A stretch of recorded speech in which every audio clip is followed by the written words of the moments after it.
یہ دل میرا، تحریر فرحت اشتیاق، قسط نمبر 13۔ بس یار پہلا دن بس ٹھیک ہی رہا، سو سارے ڈپارٹمنٹس میں جو نئے انٹرنیز آئے تھے ہم ساروں کی اورینٹیشن ہوئی، باقی سارا دن ایک دم بور، ہاتھ پہ ہاتھ رکھ کے بیٹھے رہے۔ مکھیاں ماری ہیں یار سچی۔ وہ موبائل کان سے لگائے لاؤنج میں داخل ہوئی۔ وہ ابھی شام میں ہی آفس سے گھر آئی تھی۔ لاؤنج میں سے صوفے پر بوا جی ذرا نڈھال سی حالت میں نیم دراز نظر آئیں۔ وہ زور زور سے کھانس رہی تھی اور چہرے سے لگ رہا تھا انہیں بخار ہو رہا تھا۔ اچھا سنبل، میں تم سے بعد میں بات کرتی ہوں، خدا حافظ۔ اس نے اپنی بات جلدی سے ختم کر کے فون بند کر دیا اور سیدھی بوا جی کے پاس آئی۔ آ گئی ہیں نا؟ بوا جی کھانستے ہوئے پوچھا۔ میں تو آ گئی ہوں، لیکن آپ کو کیا ہوا ہے بوا جی؟ اس نے فکر مندی سے ان کا ماتھا چوما۔ بیٹا بس یہ کھانسی، گلے میں خراش تو کل سے تھی، آج کھانسی بھی شروع ہو گئی۔ بولتے بولتے انہیں زور زور سے کھانسی شروع ہو گئی اور ان کا جملہ ادھورا رہ گیا۔ صرف کھانسی نہیں، آپ کو تو بخار بھی ہو رہا ہے بوا جی۔ آپ بھی حد کرتی ہیں بوا جی، کل سے گلا خراب تھا تو بتانا تو چاہیے تھا نا آپ کو۔ کاکا، بوا جی سے فکر مندی سے بولتے ہوئے اس نے زور زور سے علی بخش کو آوازیں لگائیں۔ علی بخش کاکا، اس نے لگاتار کئی آوازیں علی بخش کو لگائیں۔ بوا جی نے اسے روکنا چاہا۔ جی بیبی، آپ کا کچھ نہیں ہو سکتا کاکا، 1000 بار بھی سمجھاؤں آپ نے پھر بھی مجھے بیبی ہی بولنا ہے۔ معاف کرنا بیٹا، عادت پڑی ہوئی ہے۔ اچھا چھوڑیں، آپ یہاں آئیں جلدی، دیکھیں بوا جی کی طبیعت کتنی خراب ہو رہی ہے، انہیں فوراً ڈاکٹر کے پاس لے کر جانا ہے۔ لیکن میں تو آپ کو گھر چھوڑ کے اب صاحب کے کسی کام سے جا رہا تھا۔ سب کام چھوڑیں، بوا جی کی حالت دیکھیں، کتنی بری طرح کھانس رہی ہیں، آپ انہیں فوراً ڈاکٹر کے پاس لے کر جائیں، یہ کام سب سے زیادہ ضروری ہے۔ بوا جی نے کھانستے ہوئے ہاتھ کے اشارے سے انکار کیا۔ وہ علی بخش کے ساتھ جانا نہیں چاہتی تھی، مگر نورالعین متوجہ نہیں تھی۔ جی بہت بہتر بیٹا، چلیے نرگس بوا۔ علی بخش نے قریب آ کر انہیں اٹھنے کے لیے سہارا دینے کے لیے اپنا ہاتھ بڑھایا۔ تم رہنے دو، مجھے ڈاکٹر کے جانا ہوگا، خود چلی جاؤں گی، تمہاری مدد کی ضرورت نہیں ہے مجھے۔ بوا جی نے اس کا اپنی طرف بڑھایا ہاتھ بے حد سختی سے جھٹکا۔ علی بخش شرمندہ سا ہو کر ایک قدم پیچھے ہٹا۔ بوا جی کیا ہو گیا آپ کو؟ کیوں بچوں کی طرح ضد کر رہی ہیں؟ نورالعین نے ان کو ٹوکا۔ میں ڈرائیور کے ساتھ چلی جاؤں گی ہے نا، تم میری فکر نہ کرو، بوا جی کھانستے ہوئے بولی۔ ان کا لہجہ قطعی اور فیصلہ کن تھا۔ کیسے فکر نہ کروں؟ اچھا چلیں، آپ کو میں لے کر چلتی ہوں، میرے ساتھ تو جائیں گی نا؟ ان کو بضد دیکھ کر نورالعین نے خود ان کو ساتھ لے کے جانے کا فیصلہ کیا۔ میں ڈرائیور سے کہتا ہوں گاڑی نکالے۔ علی بخش اپنی شرمندگی مٹانے کے لیے بولتا ہوا وہاں سے ہٹ گیا۔ نورالعین بوا جی کو سہارا دے کر صوفے پر سے کھڑا کرنے لگی۔ اسے بوا جی کا علی بخش کے ساتھ سرد اور بے مروت رویہ اکثر حیران کر دیتا تھا۔ اس وقت بھی کر گیا تھا۔ منہ کھولیں بوا جی۔ نورالعین دوائی کا چمچ لے کے ان کے قریب کھڑی تھی۔ بوا جی اپنے بیڈ پر لیٹی تھی۔ اب ان کی کھانسی قدرے کم تھی۔ نورالعین ان کے پاس کھڑی انہیں کھانسی کا سیرپ پلا رہی تھی۔ بوا جی نے ایک نظر اسے بغور دیکھا اور پھر دوا پی لی۔ بچی میں ٹھیک ہوں، تم میری فکر میں کیوں پریشان ہو رہی ہو؟ آپ کی فکر نہیں کروں تو کس کی فکر کروں؟ اپنی ماما تو ٹھیک سے یاد نہیں مجھے، میرے لیے تو میری ماں آپ ہی ہیں۔ نورالعین نے پیار سے ان کی طرف دیکھا۔ وہ بیڈ کے کنارے پر ان کے پاس بیٹھ گئی۔ جیتی رہو، پھلو پھولو، اللہ اچھے نصیب کرے۔ بوا جی نے اس کے سر پر پرشفقت ہاتھ پھیرا۔ ویسے بوا جی، آپ کو ہوا کیا تھا؟ کاکا بیچارے بھی شرمندہ ہو گئے، اتنے غصے سے آپ نے ان کے ساتھ جانے سے منع کیا۔ کبھی کبھی آپ بھی حد کرتی ہیں بوا جی ویسے۔ اس نے افسوس سے سر ہلایا۔ علی بخش کا نام آتے ہی بوا جی کی آنکھوں میں نرمی اور شفقت کی جگہ سختی اور غصہ ابھر آیا۔ اور ویسے مجھے یہ بات سمجھ میں نہیں آتی، آپ اتنی نرم دل ہیں، ہر ایرے غیرے سے آپ کو پیار اور ہمدردی ہو جاتی ہے سوائے علی بخش کاکا کے۔ بچپن سے لے کے آج تک میں نے یہی دیکھا ہے کہ علی بخش کاکا کو اپنے پاس برداشت نہیں کرتی، جیسے آپ کو ان سے کوئی اللہ واسطے کا بیر ہو۔ سیریسلی مجھے آج تک یہ سمجھ نہیں آیا کہ آخر ان بیچارے سے آپ اتنا چڑھتی کیوں ہیں؟ تمہیں وہم ہے اس میں ان سے کیوں چڑھوں گی؟ خیر اب آپ مجھ سے جھوٹ تو نہ بولیں، اتنا تو میں فیل کر سکتی ہوں کہ آپ کی گڈ بک میں کبھی نہیں رہے وہ۔ اب وجہ کیا ہے وہ آپ کو پتہ ہوگی۔ کوئی وجہ نہیں ہے، میں اس سے چڑھتی بھی نہیں ہوں، یہ سب تمہارے دماغ کا فطور ہے۔ انہوں نے لاپرواہی سے نورالعین کو جواب دیا۔ اچھا جی، مجھ سے جھوٹ، صاف پتہ چل رہا ہے آپ سرے سے ڈاکٹر کے پاس نہیں جائیں گی اگر علی بخش کاکا کے ساتھ جانا پڑے تو۔ ویسے اتنے تو اچھے ہیں کاکا، مجھے تو بہت پسند ہیں، اور بابا جان کے تو کس قدر فیورٹ ہیں، اتنا بھروسہ کرتے ہیں بابا جان ان پر۔ مجھے لگتا ہے بابا جان اتنا بھروسہ دنیا کے کسی اور بندے پر نہیں کرتے جتنا کاکا پہ کرتے ہیں۔ بابا جان کے لیے تو جیسے کاکا آکسیجن جیسی اہمیت رکھتے ہیں، ایک سیکنڈ کے لیے بھی بابا جان انہیں اپنی نظروں سے اوجھل نہیں ہونے دیتے۔ وہ مسکرا کے شوخی اور شرارت سے بولی۔ بوا جی نے نظریں کترائیں، وہ اس موضوع پر زیادہ بولنا ہی نہیں چاہتی تھی۔ ہاں صاحب اس پر بہت بھروسہ کرتے ہیں۔ بوا کا لہجہ گہرا پر اسرار سا تھا۔ پر آپ کو وہ اتنے برے کیوں لگتے ہیں، آپ مجھے یہ بتائیں۔ وہ بوا جی کو علی بخش کے ساتھ سخت رویہ سمجھنے سے قاصر تھی۔ ایسا کچھ نہیں ہے، مجھے نہ وہ زہر لگتا ہے نہ شکر، وہ میرے لیے بالکل اہم نہیں ہے، انہوں نے ناپسندیدگی سے کہا۔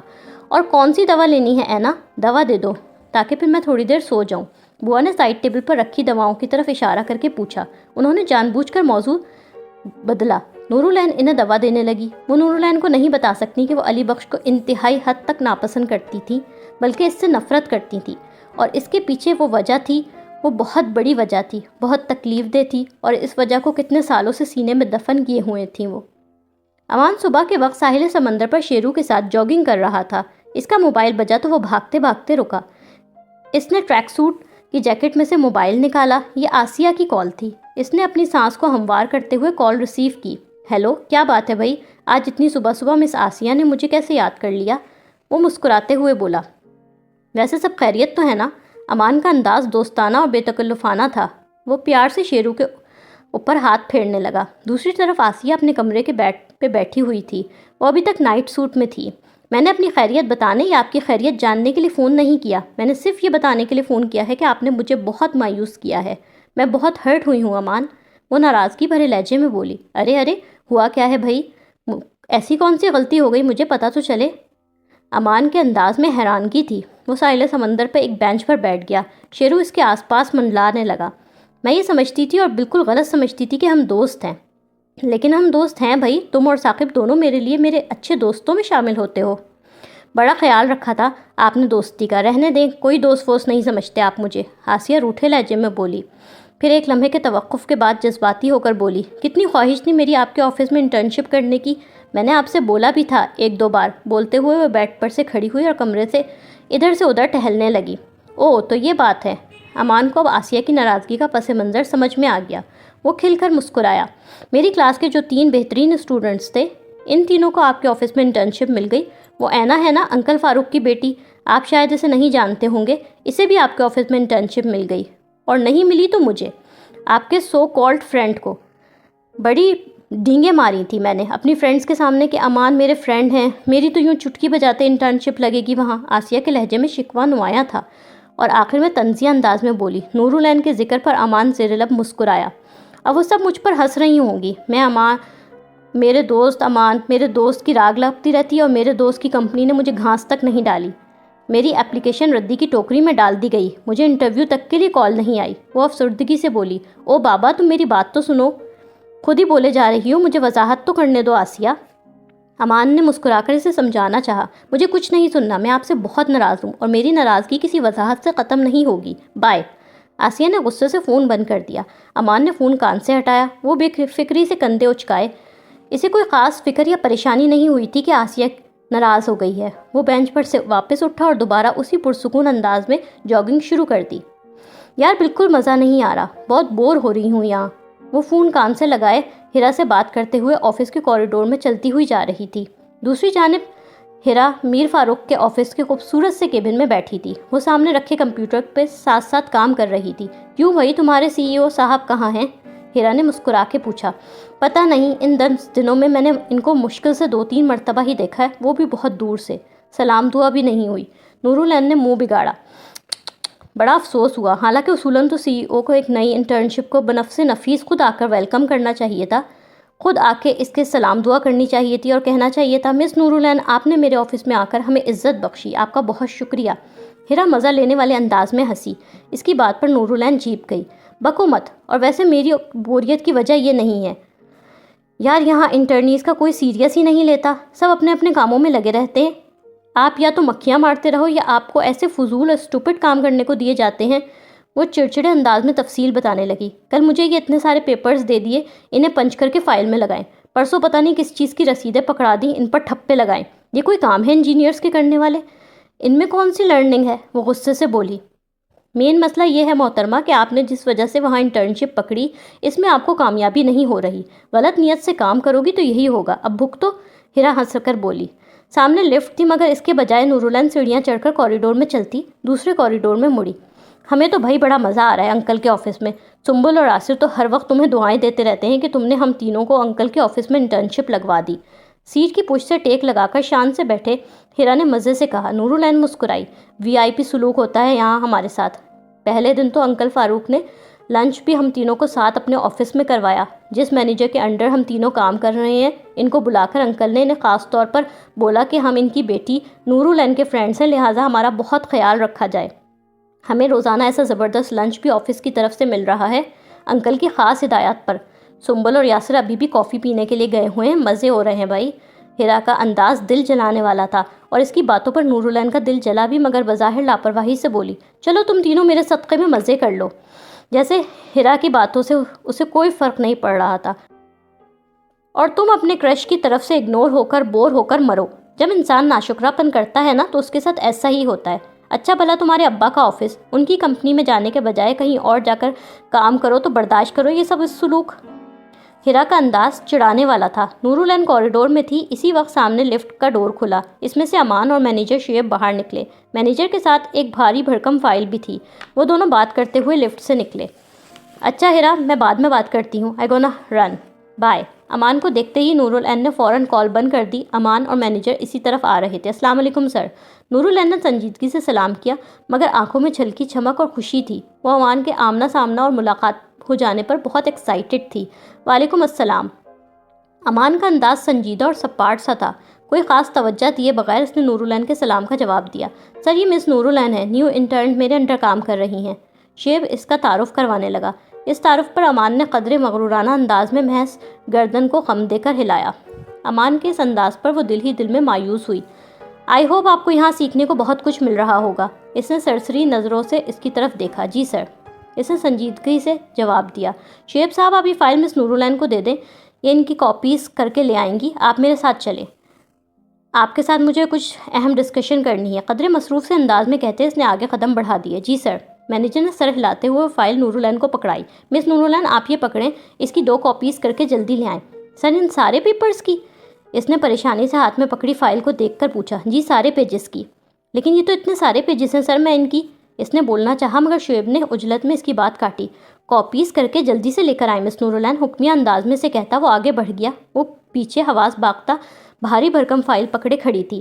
لیکن میں فوٹو کاپی کیسے کروں گی؟ مجھے تو آتی ہی نہیں. اس نے پریشانی بھری شکل کے ساتھ خود کلامی کی. پھر اس بھاری بھرکم فائل کو اٹھائے وہ اسی ہال میں آئی جہاں لمبی لمبی ڈیسک پر جونیئر انجینئرز اپنے اپنے کمپیوٹر کے سامنے بیٹھے کام کر رہے تھے. وہ اسی پریشانی بھرے چہرے کے ساتھ احمر کے پاس آئی.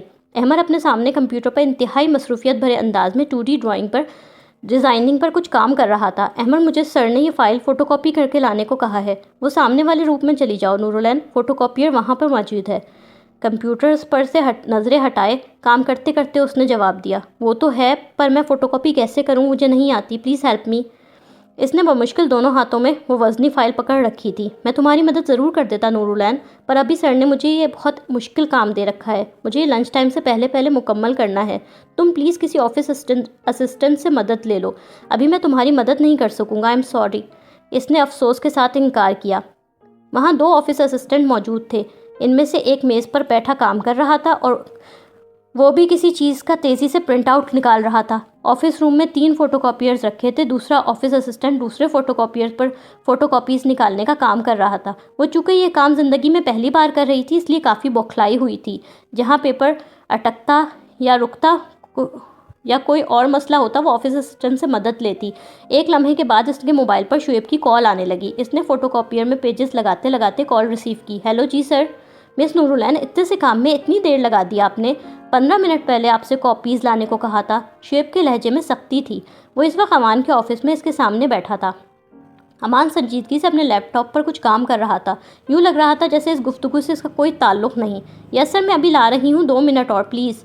مینیجر کے سخت انداز پر وہ قدرے گھبرا گئی تھی. جلدی کیجیے، میں سر کے آفس میں ہوں، وہیں لے کر آئیے فوٹو کاپیز. شعیب کا انداز آرڈر دینے والا تھا. Okay sir. یس سر.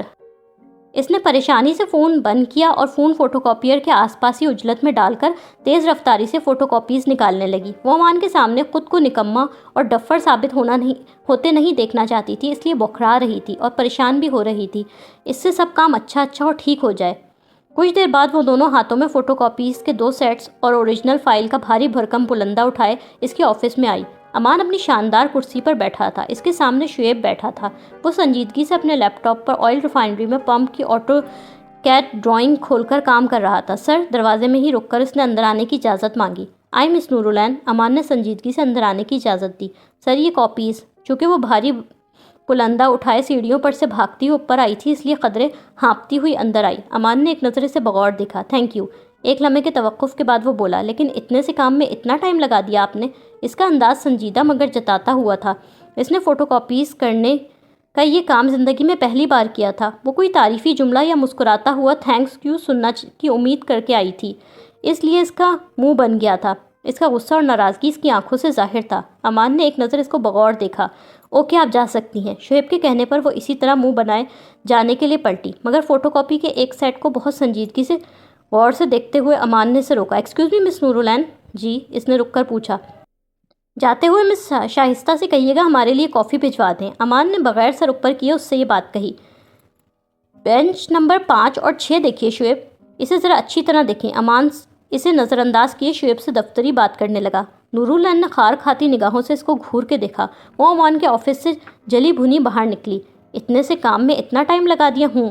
طنز کرنا تو دیکھو۔ بھائی صاحب، میں انجینئر ہوں، انجینئر والے کام مجھ سے کرائیں۔ یہ کیا کام کروانے بیٹھ گئے؟ فوٹو کاپی کرو، یہ معمولی کام کیا کرتا ہے انجینئر؟ وہ دل ہی دل میں کھول رہی تھی۔ اور ان کے لیے کافی کا کہوں؟ نوکر لگی ہوں کیا ان کی؟ میں نورالعین زماں، ان کے لیے کافی کا کہوں؟ کہتی ہے میری جوتی۔ وہ سر جھٹک کر باہر نکلی۔ کچھ قدم آگے بڑھ کر وہ پھر خود ہی رک گئی۔ بہت بڑا بھاری پتھر دل رکھ کر سیکرٹری کے پاس آئی۔ ایکسکیوز می مس شائستہ۔ جی مس۔ سیکرٹری نے کمپیوٹر سے نظریں اٹھا کر اسے دیکھا۔ سر کے لیے اندر 2 کپ کافی بھجوا دیں۔ میں چاہتا ہوں ہم 4 مہینوں میں یہ نئی پروڈکٹ لانچ کر دیں۔ امان اور شعیب آمنے سامنے میز پر بیٹھے نیا پروجیکٹ ڈسکس کر رہے تھے۔ ٹیبل پر کچھ ڈرائنگ شیٹس رکھی ہوئی تھیں جن پر کروڈ آئل کی ڈسٹیلیشن سے متعلق ڈرائنگ بنی ہوئی تھی۔ لیپ ٹاپ بھی سامنے کھلا ہوا تھا۔ دونوں کے آگے کافی کے مگز رکھے ہوئے تھے۔ امان ساتھ ساتھ سگریٹ بھی پی رہا تھا۔ سر 4 مہینے تو بہت کم ہے، ابھی ہمیں پوری ریسرچ کرنی ہوگی کہ ہمیں کس طرح کا سامان اور مشینری خریدنی ہوگی۔ اس کے لیے اتنا پیسہ لگ رہا ہے تو ہماری ریسرچ پوری پراپر ہونی چاہیے۔ اس سے زیادہ ٹائم نہیں دے سکتا شعیب۔ امان کا انداز قطعی اور فیصلہ کن تھا۔ اس نے میز پر رکھے کیلنڈر کی طرف دیکھا۔ آج کیا تاریخ ہے؟ 2 تاریخ۔ مجھے اس مہینے کے آخر تک ریسرچ رپورٹ چاہیے۔ آپ ماہ کے آخر تک مجھے رزلٹ دکھائیں۔ یہ نئی پروڈکٹ ہمارے لیے بہت اہم ہے۔ میں چاہتا ہوں آپ فی الحال سب کاموں پر سے دھیان ہٹا کر صرف اس پر فوکس کریں۔ اگر آپ کو ورک لوڈ زیادہ لگ رہا ہے تو آپ جو دوسرے روٹین کے کام اور رپورٹس وغیرہ ہیں ان پر یہ جو ابھی نئی انٹرن آئی ہیں نا، کیا نام بتایا تھا آپ نے اس کا؟ مس نورالعین سر۔ ہاں مس نورالعین، آپ تھوڑا ان کو گائیڈ کر کے اپنا کچھ روٹین ورک ان کو ہینڈ اوور کر دیں۔ اس طرح آپ پر برڈن بھی کم ہو جائے گا اور آپ اپنا سارا ورک فوکس اور اس پروڈکٹ کی طرف رکھ سکیں گے۔ Okay sir. شعیب قدرے مطمئن سا ہو گیا۔ اگر اس مہینے ہماری ریسرچ پوری ہو جاتی ہے تو میں چاہتا ہوں ہم اگلے ماہ اپنی یہ نئی پروڈکٹ اناؤنس کر دیں۔ مارکیٹ میں کھلبلی مچ جائے گی۔ ہمارا کوئی حریف ابھی تک اس طرح کی کوئی پروڈکٹ مارکیٹ میں نہیں لا سکا ہے۔ امان دوبارہ ڈرائنگ کی طرف متوجہ ہوتا ہوا شعیب سے بولا۔ نورالعین اپنے کمرے میں لکڑی کے فرش پر یوگا میٹ بچھائے یوگا کر رہی تھی۔ اس نے لیگنگز اور ٹاپ پہن رکھا تھا۔ اس کی آنکھیں بند تھیں اور ہاتھوں میں انگلیاں جو پیروں پر رکھی تھی، ان میں سے درمیانی انگلی کو انگوٹھے کے ساتھ پکڑ رکھا تھا۔ کمرے میں مکمل خاموشی تھی۔ موبائل کی آواز سے کمرے کی خاموشی ٹوٹی۔ اس نے آنکھیں کھولیں۔ اس نے یوگا میٹ پر بیٹھے بیٹھے پاس رکھا موبائل اٹھایا۔ فرحانہ خالہ کی کال تھی۔ اس نے مسکرا کر فوراً کال ریسیو کی۔ فرحانہ خالہ، یعنی اس وقت میں کچھ اور مانگتی تو وہ بھی مل جاتا۔ تو خالہ کو یاد کیا جا رہا تھا؟ بالکل، پر مجھے یقین کیوں نہیں آ رہا؟ فرحانہ نے اسے چھیڑا۔ یقین کر لیں، ایک ہی میری اکلوتی خالہ ہیں، کیا میں انہیں بھی یاد نہیں کروں گی؟ چلو کر لیا یقین۔ یہ بتاؤ کیسی ہو؟ فاروق بھائی کیسے ہیں؟ میں مزے میں ہوں، بس ذرا مصروف ہو گئی ہوں انٹرنشپ کی وجہ سے، اور بابا جان بھی خیریت سے ہیں۔ ماما کی برسی آ رہی ہے، اس کی تیاریاں کروا رہے ہیں۔ آپ کو پتہ تو ہے ماما کی برسی ہر سال بابا جان کتنا صدقہ خیرات اور لنگت وغیرہ کرواتے ہیں، بہت ساری سوشل ویلفیئر آرگنائزیشن میں ڈونیشن دیتے ہیں۔ اس سال بھی بابا جان بچوں کے ایک کینسر ہاسپٹل میں ماما کے نام پر بہت بڑا ڈونیشن دے رہے ہیں۔ مجھ سے کہہ رہے تھے ماما کی برسی والا سارا دن میں اور وہ ہاسپٹل میں ان بچوں کے ساتھ گزاریں گے۔ ہم ان مریض بچوں کے لیے گفٹس وغیرہ لے کر جائیں گے اور انہی کے ساتھ کھانا کھائیں گے۔ بولتے ہوئے وہ صوفے پر سے اٹھ کر بیٹھی۔ ماں کی برسی کا ذکر کرتے ہوئے اس کے چہرے پر افسردگی بکھر گئی۔ ماشاءاللہ، بڑا ہی نیک جذبہ ہے فاروق بھائی کا، اللہ قبول کرے۔ ہر سال وہ نیلوفر کی باجی کی برسی اسی طرح اہتمام سے مناتے ہیں۔ اتنے سال گزر گئے باجی کو گزرے، مگر فاروق بھائی کی باجی سے محبت آج بھی اتنی ہی شدید اور گہری ہے۔ یہاں تو بیوی کا سویم نہیں ہوتا اور شوہروں کو دوسری شادی کی فکر لگ جاتی ہے، اور انہوں نے باجی کی یادوں کو سینے سے لگائے تنہا 20 سال گزار دیے۔ کتنے لوگوں نے مشورہ دیا دوسری شادی کر لیں، مگر انہوں نے دوسری شادی نہیں کی۔ فرحانہ کا لہجہ بڑا غمزدہ تھا۔ انہیں سوچ کر خوشی بھی دیتی تھی کہ ان کی بہنوئی آج بھی ان کی مرحومہ بہن کی برسی اتنے اہتمام سے مناتے تھے اور مرنے کے اتنے سالوں بعد بھی انہوں نے نیلوفر کو یاد رکھا ہوا تھا۔ نورالعین کی آنکھوں میں نمی اتری۔ وہ صوفے کے ہتھے پر سے کھڑی ہوئی اور اسی طرح موبائل کان سے لگائے ٹیرس پر آ گئی۔ باہر شام کا خوبصورت اور خوشگوار سا موسم تھا۔ ٹیرس پر کھلا کھلا آسمان اور ان کے گھر کے گارڈن میں لہلاتے درخت اور پودے نظر آ رہے تھے، مگر ماحول میں افسردگی سی محسوس ہو رہی تھی۔ کبھی کبھی مجھے بابا جان کی تنہا زندگی دیکھ کر دکھ بھی ہوتا ہے خالہ۔ میرے پاس تو بابا جان ہیں، میں اپنی ہر فکر، ہر سوچ، ہر فیلنگ ان سے شیئر کر لیتی ہوں، پر بابا جان اپنی فیلنگز کس سے شیئر کریں؟ ان کی پریشانی بانٹنے والا تو کوئی بھی نہیں۔ وہ ٹیرس پہ رکھی چیئر پر بیٹھ گئی۔ بظاہر شوق و چنچل ببلی سی لڑکی کے اندر ایک حساس لڑکی بستی تھی، جو ماں کی کمی بھی محسوس کرتی تھی اور باپ کی تنہا اور ویران زندگی دیکھ کر جس کا دل کڑتا بھی تھا۔ صحیح کہہ رہی ہو ہے نا، میں بھی بہت بار فاروق بھائی کی تنہا زندگی کو سوچتی ہوں، پر مجھے یہ بھی پتہ ہے کہ ان کی نیلو باجی سے محبت اتنی شدید اور سچی تھی کہ وہ ان کی جگہ کسی اور عورت کو دے ہی نہیں سکتے۔ آپ مجھے جب بھی یہ بتاتی ہیں نا خالہ کہ بابا اور ماما ایک دوسرے سے بہت محبت کرتے تھے، تو مجھے یہ بات سن کر ہر بار نئے سرے سے بہت خوشی ہوتی ہے۔ میں نیلو باجی سے 10 سال چھوٹی تھی ہے نا، ان دونوں کی شادی کے وقت کوئی میری عمر 12 سال ہوگی، مگر مجھے یاد ہے کیسی والہانہ محبت تھی ان دونوں کو ایک دوسرے سے۔ فاروق بھائی سے شادی کر کے جو نیلو باجی امریکہ سے پاکستان آئیں تو وہیں کی ہو گئیں۔ تم پیدا ہوئیں تو وہ ایک مرتبہ امریکہ ہم سے ملنے آئی تھیں۔ مجھے یاد ہے کہ وہ امی ابا سے فاروق بھائی کی تعریفیں کرتے کرتے ہر بار یہی کہتی تھیں، اللہ کرے فرحانہ کو بھی فاروق جیسا شوہر ملے۔ فرحانہ کے دل میں میر فاروق کے لیے بہت عزت تھی۔ نورالعین اس بات کو سن کر مسکرائی۔ باجی دنیا سے چلی گئی، مگر فاروق بھائی ان سے محبت نبھانا آج تک نہیں بھولے، ان کی یادوں کو دل سے لگائے آج تک تنہا جی رہے ہیں۔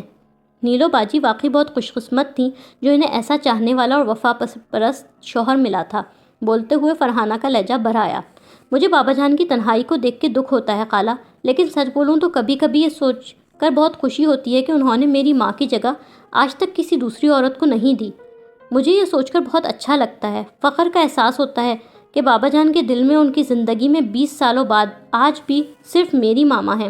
شاید یہ میری خود غرضی ہے، پر کیا کروں خالہ، مجھے بابا جان کی ماما سے افسانوی داستانوں جیسی محبت بہت اچھی لگتی ہے۔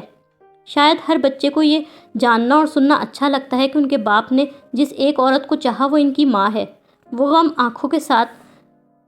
آنکھوں کے ساتھ مسکرائی اور اپنے باپ پر بے انتہا فخر کرتی محسوس ہوئی۔ تو میرا شخص صحیح نکلا۔ کمپنی کو اس نقصان کا ذمہ دار ہمایوں تھا۔ میر فاروق ایک کاغذ ہاتھ میں پکڑے دیکھتے ہوئے سنجیدگی سے بولے۔ مقصود صاحب ان کے سامنے رکھی کرسی پر بیٹھے تھے۔ مقصود ان کی کمپنی کو حالیہ ہونے والے نقصان کی انکوائری مکمل کر کے اپنی رپورٹ لے کر ان کے پاس آئے تھے۔ جیسے جیسے ثبوتوں کے ساتھ ہمایوں کا نام آتا جا رہا تھا، ویسے ویسے ان کی آنکھوں میں شدید غصہ پھیلتا جا رہا تھا، مگر بظاہر وہ بالکل سنجیدہ اور پرسکون اور کمپوز رہ رہے تھے۔ جی سر، اس نے جرمن کمپنی سے کک بیک لیا ہے، اس نے باقاعدہ ان کے ساتھ کک بیک کی ڈیل کی ہے۔ مقصود صاحب ایک فولڈر میں سے مختلف پیپرز نکال کر ان کے سامنے رکھ رہے تھے۔ یہ رہی اس کک بیک ڈیل کی کاپی۔ اس نے ڈائریکٹر ہونے کا ناجائز فائدہ اٹھاتے ہوئے سپلائر کے ساتھ جو ڈیل کی ہے، اس میں ہماری کمپنی کی طرف سے یہ رضامندی دی ہے کہ ہماری کمپنی ان سے را مٹیریل اس خراب کوالٹی کا اپنی مرضی سے لے رہی ہے۔ مقصود نے ایک کانٹیکٹ کی فوٹو کاپی میر فاروق کو تھمائی۔ کانٹیکٹ کاپی کو پڑھتے ہوئے میر فاروق آنکھوں میں طیش اور جلال مزید بڑھ گیا تھا، مگر بظاہر وہ بالکل پرسکون لگ رہے تھے۔ سر، میں بڑی مشکلوں سے یہ سارے ثبوت نکال کر لایا ہوں۔ ہمایوں نے اپنی طرف سے کوئی سراغ نہیں چھوڑا تھا، اس نے یہ سارا کام بڑی ہوشیاری سے کیا تھا۔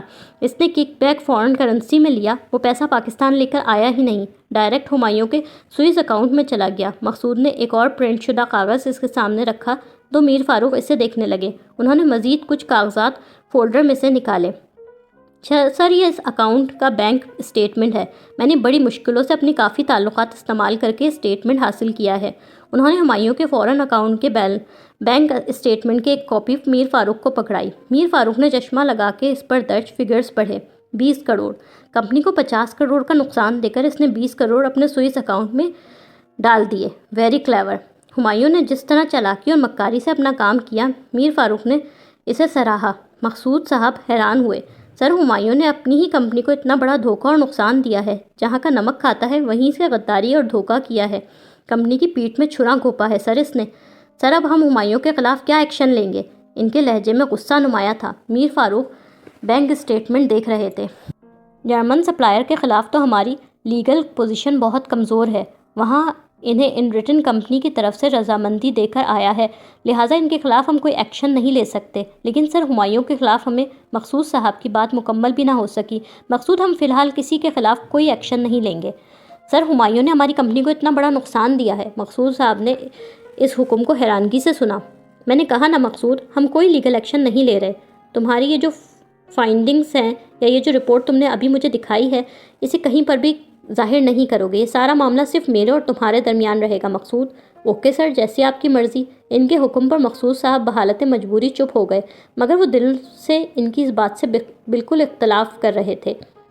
عطیہ اپنے کوریڈور سے چارپائی پر بیٹھی تھی اور موبائل پر علی بخش کی کال آئی۔ ہیلو، السلام علیکم۔ کال ریسیو کرتے ہی وہ بولی، وعلیکم السلام، مجھے اسلام آباد کی رپورٹ دو عطیہ۔ سب خیر ہے ادھر بھائی جی؟ بیگم صاحبہ کی مصروفیات بتاؤ۔ 3 دن سے ان کی امی، ابا، بہن اور بھانجا بھانجی ادھر آئے ہوئے ہیں بھائی جی۔ بیگم صاحبہ ان ساروں کو خوب گھماتی پھراتی پھر رہی ہیں، مالوں میں لے کر گئی ہیں، یہ مہنگی مہنگی شاپنگیں کرائی ہیں، بھر بھر کے تھیلے لے کر آئے تھے سارے۔ علی بخش عطیہ کی بات سنتے ہوئے کرسی پر بیٹھ گیا۔ اس نے شلوار میں ارسا اپنا ریوالور نکال لیا۔ کھانا بھی ساروں کو ہر وقت باہر ہوٹلوں کا لے جا کر کھلاتی نہیں، کل پھر ساروں کو مری گھمانے بھی لے کر گئی تھی، آج شام وہ سب واپس آ گئے ہیں۔ اچھا، توبہ توبہ، بڑا ہی صاحب جی کا پیسہ لٹاتی ہیں بیگم صاحبہ۔ مجھے لگتا ہے اپنے میکے والوں پر ان 3 دنوں میں کوئی 3-4 لاکھ روپیہ ضرور لٹا دیا ہوگا انہوں نے۔ لٹانے دو، وہ ریوالور گھماتے ہوئے بولا۔ ہاں بھائی، کم عمر لڑکی سے شادی کی ہے تو اسے قابو میں رکھنے کے لیے روپیہ پیسہ تو خرچ کرنا پڑے گا نا، خوش رکھنے کے لیے۔ عطیہ میر فاروق کے بارے میں علی بخش سے کہنے لگی، زبان سنبھال کے اور ہوش میں رہ کر بات کرو عطیہ، صاحب کے بارے میں برا بولنے والے کی میں گدی سے زبان کھینچ لیتا ہوں۔ میرا یہ مطلب نہیں تھا علی بخش بھائی، معاف کر دو، زبان سے غلطی سے نکل گیا۔ آئندہ اپنی اوقات میں رہ کر بات کرنا، ورنہ تمہاری لاش کا بھی پتہ نہیں چلے گا کہ کدھر گئی۔ اس نے بہت شفاف انداز میں فون بند کر دیا۔ مس نورالعین، آپ ذرا اس رپورٹ پر کام کریں۔ شعیب نے فائل نورالعین کی جانب بڑھائی اور اس وقت شعیب کے آفس میں اس کے سامنے کھڑی تھی۔ اوکے سر، ڈرائنگ بھی اسٹڈی کر لیجیے گا۔ ٹھیک ہے سر، یہ رپورٹ شام 4 بجے سے پہلے مکمل کر لیجیے گا، CEO کو ای میل کی جائے گی، CC مجھے بھی کر دیجیے گا۔ سر 4 بجے؟ لیکن سر اتنے کم ٹائم میں کیسے؟ مس نورالعین، یہ کوئی اتنا لمبا کام نہیں، 50% کام اس پر پہلے سے ہوا ہوا ہے، آپ نے صرف رپورٹ مکمل کرنی ہے۔ وہ تو ٹھیک ہے سر، لیکن میں نے یہ کام پہلے کبھی نہیں کیا، میں کر تو لوں گی مگر اتنے کم ٹائم میں کیسے؟ مجھے تھوڑا ٹائم اور چاہیے۔ ابھی صبح کے 9 بج رہے ہیں، شام 4 بجے تک آپ کے پاس 7 گھنٹے ہیں، کوئی مشکل ہو تو ادھر احمد سے ہیلپ لے لیجیے گا، اور یہ مت بھولیے گا کہ یہ رپورٹ CEO کے پاس جانی ہے، سو پلیز بی کیئرفل، کوئی غلطی نہیں کیجیے گا۔ میں اب پلانٹ پر جا رہا ہوں، کہتے ہوئے اس نے گھڑی میں وقت دیکھا۔ آپ مجھے ای میل کر دیجیے گا، میں پلانٹ پر آپ کی ای میل چیک کر لوں گا۔ اس نے اپنا لیپ ٹاپ بند کیا، میز پر بکھرے پیپرز دراز میں ڈالتا وہ کرسی پر سے اٹھ گیا، جبکہ وہ اپنی جگہ پریشان اور جھنجھلائی ہوئی کھڑی تھی۔ اتنے کم ٹائم میں کام کیسے ختم ہوگا؟ وہ فائل ہاتھ میں لیے پریشان حالت میں شعیب کے آفس سے نکلی اور آ کے سیدھی اپنے کمپیوٹر پر کام شروع کر دیا۔ اسے مسلسل کام کرتے لنچ ٹائم ہو گیا۔ تمام انجینئرز اپنے اپنے سسٹم بند کر کے لنچ کے لیے اٹھ کر چلے گئے۔ کیا آج لنچ کا ارادہ نہیں ہے؟ اس کے برابر والی کرسی پر بیٹھے احمد نے گردن گھما کر اسے دیکھا۔ وہ لنچ کے لیے اٹھنے کو تیار تھا۔ نہیں، جانے آنے میں بہت ٹائم ضائع ہوگا، یہیں کوئی سینڈوچ وغیرہ منگوا کر کھا لوں گی۔ اوکے، احمد اپنا کمپیوٹر بند کرتا ہوا اٹھا۔ احمد پلیز مجھے ذرا یہ بتانا، CEO نے شعیب سر کو پتہ نہیں کس پروجیکٹ پر لگا دیا۔ شعیب سر نے اپنا سارا کام جو وہ خود کرتے تھے ہم انٹرنیز کو دے دیا ہے، مجھے بھی 2 ایفیشنسی رپورٹ تیار کرنے کو کہہ کر گئے ہیں۔ کام تو بندہ کر لے پر ٹائم تو کچھ دیا جائے۔ اب مجھے ذرا ڈر ہے کہ جلدی جلدی کام کرنے میں مجھ سے کوئی غلطی نہ ہو جائے۔ وہ چاہتی تھی کہ کام بالکل پرفیکٹ ہو، چونکہ یہ رپورٹ امان کے پاس جانی تھی، اس لیے وہ اسے اچھا کر کے دکھانا چاہتی تھی۔ احمد اس کے سسٹم پر جھکا، کچھ دیر اس کے مسئلے سے متعلق سمجھاتا رہا، پھر وہ وہاں سے لنچ کرنے کے لیے چلا گیا۔ سب لوگ لنچ کرنے جا چکے تھے، صرف نورالعین وہاں اکیلی بیٹھی کام کر رہی تھی۔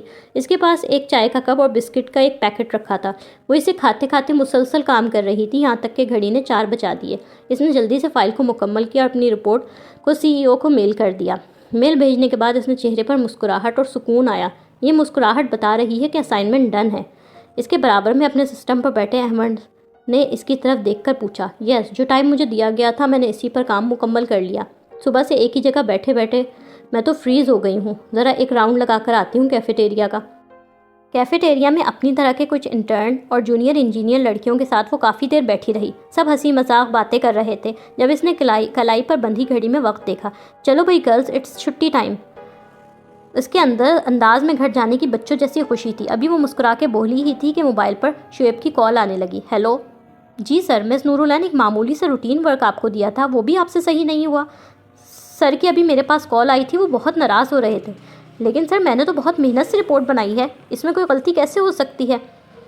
اس کے حساب سے رپورٹ میں کوئی غلطی نہیں ہو سکتی تھی۔ تو کیا سر جھوٹ بول رہے ہیں؟ میں یہاں پلانٹ پر الگ کاموں میں پھنسا ہوا ہوں، مجھے آپ کی ای میل دیکھنے تک کی فرصت نہیں ملی۔ اب آپ کے مسئلوں کو دیکھوں کہ اپنے مسئلوں کو دیکھوں؟ شعیب عجلت بھرے انداز میں خفگی سے بولا۔ وہ جواباً چپ رہی، مگر وہ بہت حیران تھی۔ سی ای او، وہ رپورٹ ایک میٹنگ میں لے کے جانی ہے، آپ جائیں ان کے پاس جا کر ایکسکیوز کریں اور رپورٹ ابھی ٹھیک کر کے دیں انہیں فوراً۔ غلطی میری ٹیم کا کوئی بھی فرد کرے، چاہے وہ ایک انٹرن ہی کیوں نہ ہو، اس کا ذمہ دار تو میں ہی ٹھہرایا جاؤں گا نا۔ اس نے نورالعین کو جواب دینے کا موقع دیے بغیر فون بند کر دیا۔ نورالعین نے فون کو گھور کر دیکھا، یہ کیا تماشا ہے؟ سب ٹھیک تو کیا تھا، اس میں کوئی غلطی کہاں سے نکل آئی؟ سچ تو یہ تھا کہ رپورٹ ہر لحاظ سے ٹھیک تھی اور اس میں غلطی نکالنے کے لیے امان کو کافی کوشش کرنی پڑی تھی۔ خود سے شدید متاثر اس لڑکی کو اپنے قریب رکھنے کے لیے اتنا کرنا ضروری تھا۔ یہ رپورٹ آپ نے بنائی ہے؟ کچھ دیر بعد وہ امان کے آفس میں اس کے سامنے کھڑی تھی۔ بظاہر امان کے چہرے پر خفگی تھی، مگر اس کی آنکھوں سے چھلکتی مسکراہٹ واضح تھی۔ اس نے جان بوجھ کر نورالعین کو اپنے پاس بلانے کے لیے باقاعدہ ڈھونڈ ڈھانڈ کر اس رپورٹ میں غلطی نکالی تھی۔ جی سر، اس میں کتنی غلطیاں ہیں آپ کو پتہ ہے؟ سر شاید کوئی معمولی غلطی ہوگی، ورنہ معمولی غلطی؟ یعنی غلطی اگر معمولی اور چھوٹی ہو تو کی جا سکتی ہے۔ امان نے اس کی بات بیچ میں کاٹی، وہ باقاعدہ اس کے الفاظ پکڑ رہا تھا۔ آپ انٹرنیز جتنا جوش انٹرنشپ حاصل کرنے کے لیے ظاہر کرتے ہیں، کاش اتنا ہی کام کرنے میں بھی ظاہر کریں۔ اس کا انداز تنزیہ تھا۔ یہ آپ کی یونیورسٹی نہیں ہے، this is an actual oil refinery. یہاں معمولی غلطی کا مطلب معلوم ہے آپ کو؟ وہ مسلسل اپنا غصہ کنٹرول کر رہی تھی اور امان کو یہ چیز صاف نظر آ رہی تھی۔ میر فاروق کی لاڈلی بیٹی کو کہاں عادت تھی کسی کی باتیں سننے کی؟ وہ دل میں اس کی حالت سے محظوظ ہو رہا تھا۔ آپ کی ایک معمولی غلطی کمپنی کو کس بڑی مشکل میں ڈال سکتی ہے، سوچا آپ نے؟ I am sorry sir. جائیں پلیز، اب ان معمولی غلطیوں کو ٹھیک کر کے مجھے ای میل کریں۔ مجھے کل صبح 8 بجے ایک میٹنگ میں رپورٹ لے کر جانی ہے۔ امان نے خوب جتا کر معمولی غلطیوں کا لفظ بولا۔ وہ بڑے آرام سے تنزیہ انداز میں نورالعین کو چڑھا رہا تھا، غصہ دلا رہا تھا۔ اپنی بات کہہ کر اس نے خود کو مصروف ظاہر کرنے کے لیے اپنا لیپ ٹاپ کھول لیا تھا، جیسے نورالعین اس کے لیے بالکل بھی اہم نہیں تھی۔ نورالعین خاموشی سے واپس پلٹی۔ امان نے نظریں اٹھا کر آفس کے بند دروازے کی طرف دیکھا جس سے ابھی وہ نکلی تھی۔ غلطیاں تو واقعی آپ کی بہت معمولی تھیں اور مجھے کافی دل لگا کر میگنیفائنگ گلاس لگا کر ڈھونڈنی پڑی ہیں۔ وہ دل ہی دل میں اس سے مخاطب ہوا، پر کیا کروں، نہ ڈھونڈتا تو آپ کو اپنے پاس بلانے کا بہانہ کیسے ملتا؟ ایک سی ای او اور ایک انٹرن کو اپنے آفس میں بار بار بلائے، اس کے لیے کوئی انالیٹیکل سوچ ہونی چاہیے miss Noorulain Zaman. One has to be creative and inventive, تاکہ ایسی صورتحال پیدا کی جا سکے جن پر کوئی شک نہ کر سکے کہ جناب سی ای او کو بار بار انٹرن سے کیا کام پڑنے لگے ہیں۔ خود سے بولتے ہوئے اس نے موبائل اٹھا کر اس میں نورالعین کی تصویر کھولی۔ یہ ثاقب کی شادی کے فنکشن کی تصویر تھی جس میں نورالعین کسی بات پر مسکرا رہی تھی۔ Your smile is beautiful. Noorulain کی تصویر کو بغور دیکھتے اس کے لبوں پر مسکراہٹ آئی۔ آج گھر نہیں جانا؟ چونکہ چھٹی کا ٹائم ہو چکا تھا، اس لیے باری باری تمام جونیئر انجینئرز اپنے کمپیوٹر بند کر کے آفس سے آف کر رہے تھے۔ اپنا سسٹم بند کرتے ہوئے احمد نے نورالعین سے پوچھا، جو اپنے کمپیوٹر پر نظریں جمائے اسی رپورٹ پر دوبارہ سے کام کر رہی تھی۔ مجھے یہ رپورٹ مکمل کرنی ہے احمد، اب کی بار اس میں کوئی غلطی کوئی ڈھونڈ کر تو دکھائے۔ چلو پھر آل دا بیسٹ، میں نکلتا ہوں، بائے بائے، نورالعین نے اسی طرح کمپیوٹر پر کام کرتے ہوئے جواباً کہا۔ احمد وہاں سے جا چکا تھا۔ اسی وقت نورالعین کا موبائل بجا۔ ہیلو جی کاکا، بیبی چھٹی کا ٹائم تو ہو گیا، آپ ابھی تک باہر کیوں نہیں آئیں؟ میں اور ڈرائیور باہر ہی کھڑے ہیں۔ کاکا تھوڑا کام ہے مجھے، آپ باہر ہی انتظار کریں میرا، میں آدھے گھنٹے میں آتی ہوں۔ وہ پوری دل جمعی کے ساتھ دوبارہ کمپیوٹر پر اسی رپورٹ کے ساتھ مصروف ہو گئی، یہاں تک کہ اس کے علاوہ وہاں صرف ایک انجینئر باقی رہ گیا۔ دیوار پر لگی گھڑی شام کے 7:30 بجا رہی تھی، ایسے میں اس کا موبائل بجا۔ اس بار کال بوا جی کی تھی۔ ہیلو، اس نے قدرے تھکاوٹ بھرے انداز میں کال اٹھائی۔ اینا کہاں رہ گئی ہو؟ بوا جی ایک ضروری کام دے دیا ہے باس نے، اسے نمٹا رہی ہوں، تھوڑی دیر میں آتی ہوں۔ کیا مطلب، تم ابھی تک اس موئے دفتر میں ہی ہو؟ بوا جی صوفے پر بیٹھے بیٹھے حیران ہو گئیں۔ ان کے حساب سے نورالعین کو اب تک گھر آ جانا چاہیے تھا۔ جی، صبح 8 سے شام 7-8 بجے تک کی نوکری، یہ کس قسم کے لوگ ہیں بھائی؟ یہ کیسی نوکری ہے؟ تھک کے میری بچی کا کیا حال ہوگا؟ بوا جی جذباتی ہو کر غصے میں بولی۔ بوا جی میں ٹھیک ہوں، بس 10-15 منٹ میں اٹھ جاؤں گی۔ ارے چولہے میں جھونکو، بھاڑ میں جائے ایسی نوکری، ہمیں نہیں کروانی ایسی نوکری، جہاں نہ جانے کا کوئی ٹائم ہے نہ آنے کا۔ بوا جی میں ٹھیک ہوں، ہاں آپ کی ان باتوں سے میں لیٹ ہو رہی ہوں، اب آپ فون بند کریں تاکہ میں جلدی سے اپنا کام مکمل کر سکوں۔ اچھا بھائی، جیسی تمہاری مرضی، پر میں بتا رہی ہوں تمہاری یہ نوکری مجھے بالکل سمجھ میں نہیں آ رہی۔ اوکے بائے بوا جی، آئی لو یو۔ اس نے مسکرا کر عجلت بھرے انداز میں فون بند کر دیا۔ مزید 15-20 منٹ لگا کر اس نے اپنا کام مکمل کیا۔ مسٹر سی ای او، اب کی بار تم اس میں کوئی غلطی ڈھونڈ کر دکھاؤ۔ اپنی رپورٹ دوبارہ امان اور شعیب کو ای میل کرتے ہوئے وہ طنزیہ انداز میں زیر لب بولی۔ اس نے کمپیوٹر بند کر کے اپنا بیگ سمیٹا اور آفس سے اٹھ گئی۔ وہ کوریڈور میں تھکے تھکے قدموں سے چل رہی تھی۔ چونکہ آفس ٹائم ختم ہو چکا تھا اور ہر فلور پر اکا دکا ہی لوگ بچے تھے، اس لیے کوریڈور میں خاموشی اور سناٹا تھا۔ ٹھیک ہے، پھر کل ملتے ہیں، باقی سب کچھ میٹنگ میں طے کر لیں گے۔ اوکے، اللہ حافظ۔ ابھی وہ لفٹ سے چند قدم کے دوری پر ہی تھی کہ سامنے ہی آفس سے امان نکلا۔ اس کا رخ سامنے لفٹ کی جانب تھا۔ اسے دیکھ کر نورالعین ذرا کانشیس ہوئی۔ فون کال بند کرتے امان کی نظر بھی اس پر پڑی۔ نورالعین کو دیکھ کر اس کی آنکھوں میں شوق سی چمک ابھری۔ اس نے لفٹ کا بٹن دبایا، پھر لفٹ کی چوتھی منزل پر آنے کا انتظار کرنے لگا۔ نورالعین اس کے سامنے سے گزر جانا چاہتی تھی۔ وہ لفٹ میں کبھی بھی نہیں چڑھتی تھی۔ اس کا ارادہ اس وقت بھی سیڑھیوں سے جانے کا تھا۔ لفٹ سے ذرا آگے ہی سیڑھیاں تھیں نیچے اترنے کے لیے۔ آئیں۔ لفٹ کا دروازہ کھلا۔ امان نے اس کی طرف دیکھا۔ وہ کیا کرے، کیسے منع کرے امان کو؟ کیا ہوا؟ آئیں، گھر ہی جانا ہے نا آپ کو؟ اس کو اپنی جگہ جم کر کھڑا دیکھ کر امان نے حیرانگی سے پوچھا۔ جی، وہ اس وقت مشکل حالات میں پھنس گئی تھی۔ اس نے شرمندگی سے سر ہلایا۔ امان نے پہلے اسے لفٹ میں داخل ہونے کا موقع دیا۔ اس صورتحال میں اب اس کے پاس انکار کا کوئی آپشن نہیں تھا۔ وہ سخت مجبوری کے عالم میں لفٹ میں داخل ہو گئی۔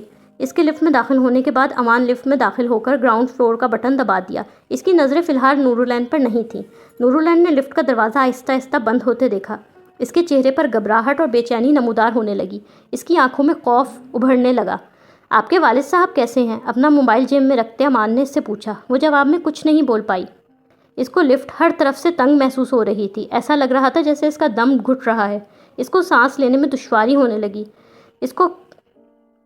اس کو فوبیا تھا، اونچائی سے، بند جگہوں کا فوبیا۔ اسے شدید پینک اٹیک ہو جاتا تھا۔ وہ بند جگہوں اور اندھیرے میں نہیں جا سکتی تھی۔